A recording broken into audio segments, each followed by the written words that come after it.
പ്രിയമുള്ളവരെ, സെപ്റ്റംബർ 5 ദേശീയ അധ്യാപക ദിനം.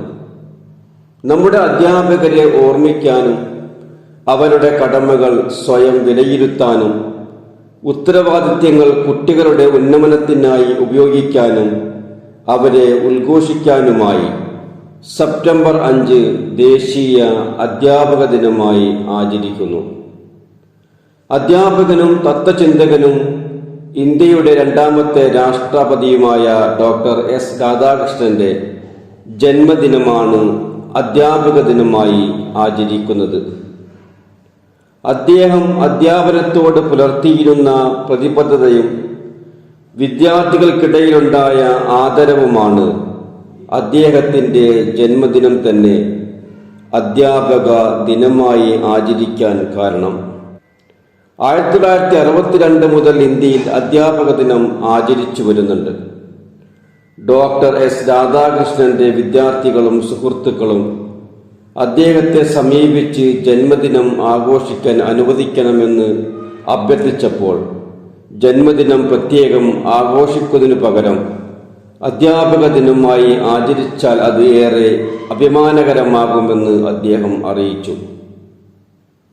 അധ്യാപകരുടെ സാമൂഹിക സാമ്പത്തിക പദവികൾ ഉയർത്തുകയും അവരുടെ കഴിവുകൾ പരമാവധി വിദ്യാർത്ഥികളുടെ ഉന്നമനത്തിനായി ഉപയോഗിക്കുകയും ചെയ്യുന്നതിന് അനുകൂലമായ സാഹചര്യങ്ങൾ സൃഷ്ടിക്കുകയാണ് ഈ ദിനാഘോഷത്തിന്റെ മുഖ്യ ലക്ഷ്യം. തമിഴ്നാട്ടിലെ തിരുത്തണിയിൽ ഒരു തെലുങ്ക് ബ്രാഹ്മണ കുടുംബത്തിലാണ് ഡോക്ടർ എസ് രാധാകൃഷ്ണന്റെ ജനനം. ദാരിദ്ര്യം നിറഞ്ഞ ബാല്യകാലത്ത് സ്കോളർഷിപ്പുകളുടെ സഹായത്തോടെയാണ് വിദ്യാഭ്യാസം പൂർത്തിയാക്കിയത്. മദ്രാസ് ക്രിസ്ത്യൻ കോളേജ്, മദ്രാസ് സർവകലാശാല എന്നിവിടങ്ങളിൽ വിദ്യാഭ്യാസം. സാമ്പത്തിക പ്രതിസന്ധിയിൽ ഓക്സ്ഫോർഡ് സർവകലാശാലയിൽ പഠിക്കാനുള്ള ആഗ്രഹം പാതി വഴിയിൽ ഉപേക്ഷിച്ചെങ്കിലും പിന്നീട് അധ്യാപകനായി ഓക്സ്ഫോർഡിൽ അദ്ദേഹം അവതരിപ്പിച്ച പഠനങ്ങൾ പ്രശസ്തമാണ്.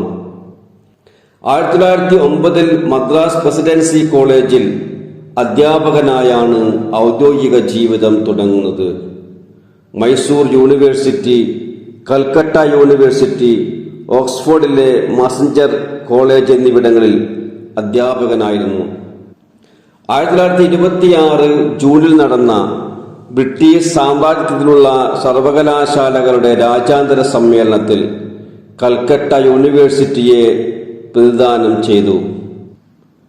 ഹവാർഡ് സർവകലാശാലയിൽ നടന്ന ഫിലോസഫി കോൺഗ്രസിൽ പങ്കെടുക്കാനും ക്ഷണം ലഭിച്ചു.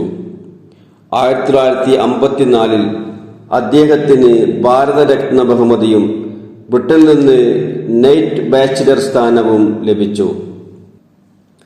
വിശിഷ്ട സേവനമനുഷ്ഠിക്കുന്ന അധ്യാപകർക്ക് നൽകപ്പെടുന്ന ദേശീയ അവാർഡും സംസ്ഥാന അവാർഡും പ്രഖ്യാപിക്കുന്നത് അധ്യാപക ദിനത്തിലാകുന്നു.